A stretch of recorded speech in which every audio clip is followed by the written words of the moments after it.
एक 14 साल की लड़की के साथ 12 लोगों ने मिलकर लगातार 24 घंटे तक बलात्कार किया और उसके बाद उसको रेलवे स्टेशन पर फेंका है। लड़की को इस हालत में देखकर जब पुलिसकर्मी उसके पास पहुंचे तो लड़की पुलिसकर्मियों को देखकर भी खौफ में थी।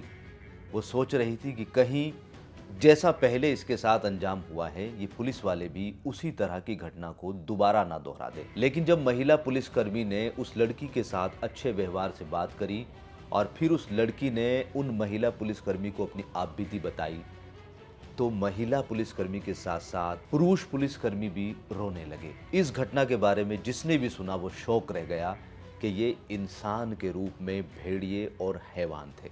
आइए दोस्तों, पुणे की इस सच्ची घटना को आपको विस्तार से बताते हैं। आज से 3 साल पहले 31 अगस्त की वो रात उस 14 साल की लड़की की जिंदगी में भूचाल ला गई। बानवानी थाना क्षेत्र में एक 14 साल की लड़की रहती है। इसके माता पिता मजदूरी का काम करते हैं। इस लड़की की एक लड़के से दोस्ती हो जाती है। दोनों मिलने का प्लान करते हैं और 31 अगस्त रात के लगभग 10 बजे ये लड़की पुणे रेलवे स्टेशन पर पहुंच जाती है और अपने साथी का इंतजार करती है। काफी लंबा इंतजार करने के बाद भी इसका जो दोस्त था वो पुणे रेलवे स्टेशन पर नहीं पहुंचता है। लड़की अकेली होती है, सुनसान जगह। जैसे जैसे समय आगे बढ़ता है लड़की के दिल में खौफ बढ़ने लगता है, क्योंकि अब जो पब्लिक थी वो धीरे धीरे हल्की होने लगती है। लड़की की नज़र चारों तरफ घूमती है कि मेरा पार्टनर इधर से ना आ जाए, मेरा पार्टनर इधर से ना आ जाए। लेकिन लड़की का जो दोस्त है वो नहीं पहुंच पाता। इसी दौरान एक ऑटो रिक्शे वाले की नज़र इस लड़की पर पड़ती है। ऑटो रिक्शे वाला इस लड़की के पास जाता है और इस लड़की से पूछता है कि कोई दिक्कत तो नहीं है, कोई परेशानी तो नहीं है, अगर कोई दिक्कत हो तो आप मुझसे बात कर सकती हो, मुझे बता सकती हो। लड़की को लगा कि शायद ये ऑटो रिक्शे वाला कोई शरीफ आदमी है और मुझे इसको अपनी बात बता देनी चाहिए। और लड़की विस्तार से उस ऑटो रिक्शे वाले को अपनी पूरी बात बता देती है कि ऐसे ऐसे मैं किसी का इंतज़ार कर रही थी और वो अभी तक भी यहाँ नहीं आया और अब मैं डर रही हूँ, मैं घबरा रही हूँ कि अब इस काली रात में मैं क्या करूँ, कहाँ जाऊँ, मेरे लिए कोई रास्ता नहीं है। ये सारी बात सुनने के बाद ऑटो रिक्शे वाला चला जाता है। लेकिन थोड़ी ही देर के बाद फिर वो ऑटो रिक्शे वाला वापस आता है और इस लड़की को आश्वासन में लेकर अपने साथ ले लेता है।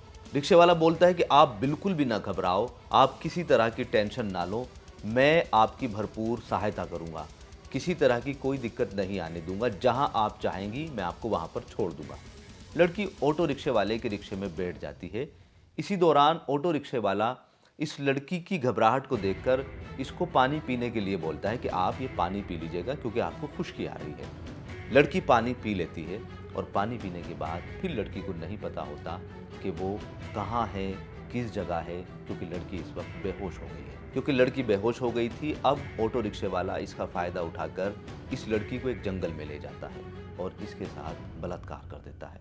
इस इतनी बड़ी घटना को अंजाम देने के बाद भी इस ऑटो रिक्शे वाले का मन नहीं भरता। अब ये अपने दोस्तों को कहता है कि ऐसे ऐसे एक खूबसूरत जवान लड़की मेरे साथ है, आप वहाँ पर पहुँच जाइएगा। और फिर ये इस लड़की को लेकर एक होटल में चला जाता है। इस लड़की को ये ऑटो वाला उस होटल में ले जाता है और फिर एक कमरे में ले जाकर इसके सारे कपड़े उतार देता है।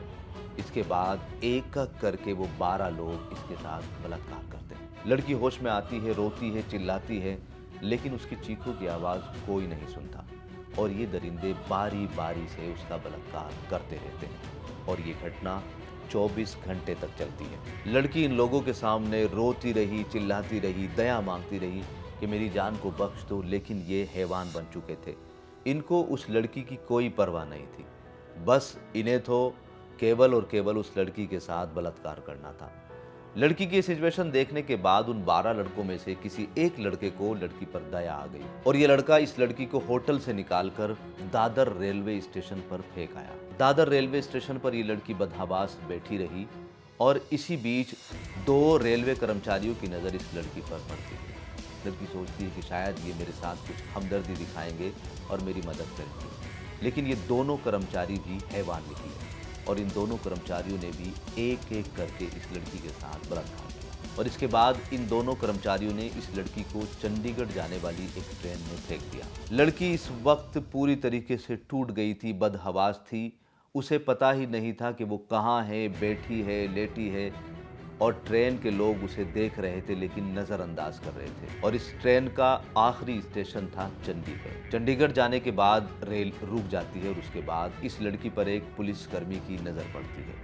वो जैसे ही इस लड़की के पास जाता है, लड़की पूरी तरीके से घबरा जाती है और वो जो हैवानियत उसने देखी थी वो इस पुलिसकर्मी में भी उसे दिखने लगती है। पुलिसकर्मी लड़की की सिचुएशन को भाप जाता है और फौरन वो महिला पुलिसकर्मी को बुलाता है और इसके साथ साथ CWC से भी बात करता है और वहाँ से भी महिला आती है और ये महिला पुलिसकर्मी इस लड़की के साथ बहुत ही प्यार से बर्ताव करती है और इसको अपने साथ ले जाती है। और फिर इससे जब पूरी घटना की जानकारी लेती हैं और सुनती हैं तो रोने लगती है। महिला पुलिसकर्मियों के साथ साथ पुरुष पुलिसकर्मी भी इस पूरी घटना को सुनकर रोने लगते हैं। सभी की आंखें नम हो जाती हैं। इस पूरी घटना को सुनने के बाद चंडीगढ़ पुलिसकर्मी एक्टिव मोड पर आ जाती है और सबसे पहले इस लड़की के मोबाइल को सर्विस लेन पर लगाया जाता है, उसकी पूरी डिटेल्स निकाली जाती है और इसके बाद सभी थानों से जानकारी इकट्ठा करी जाती है कि कहीं पर किसी लड़की के गुमशुदा की रिपोर्ट तो दर्ज नहीं हुई है। तो पता चलता है कि बनवारी थाने में एक लड़की की गुमशुदा की रिपोर्ट करी जाती है और जिसने रिपोर्ट दर्ज करी है वो माली का काम करते हैं और ये दोनों इस लड़की के माता पिता होते हैं। चंडीगढ़ पुलिस इस लड़की को प्लेन में लेकर पुणे पहुंचती है और पूरा इन्वेस्टिगेशन खंगालती है।